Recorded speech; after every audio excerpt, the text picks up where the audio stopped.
जी बिस्मिल्लाहिर्रहमानिर्रहीम। अस्सलाम वालेकुम। उम्मीद है मेरे सारे दोस्त भाई माशाल्लाह सारे खैर खरीत नाल होणगे।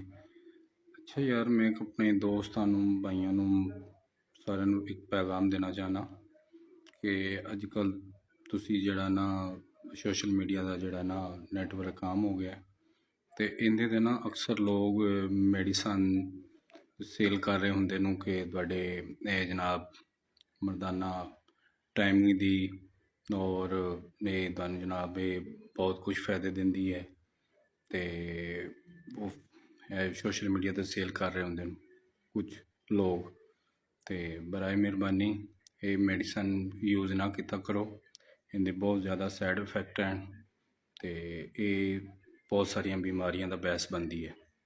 तो तुसी जिहड़ी नौजवान नस्ल है अल्लाह माफ़ करे, तुसी देख ही रहे हो कि अपने मुल्क दे विच हार्ट अटैक की कितनी मर्ज तेज़ हो गई है। मसलन के तुसी देख रहे हो, अल्लाह माफ़ करे, मरना हर किसी ने है, लेकिन तुसी देख रहे हो कि नौजवान नस्ल की जिहड़ी ना नौजवान ज़्यादा मौत हो रही हैं अपने मुल्क दे विच। तुसी जिहड़े आ लोग फेसबुक ते मेडिसन सेल कर रहे होंदे नूं जां टूपां सेल कर रहे होंदे, कोई भी मेडिसन कोई भी प्रोडक्ट मेहरबानी करो वो तुसी बिल्कुल जिहड़े ना लिया करो, ना इस्तेमाल किया करो, उनके बहुत ज़्यादा नुकसानात हैं। तो अपनी सेहत का ख्याल रखो तो अपने तुसी अपने घर वास्ते अपने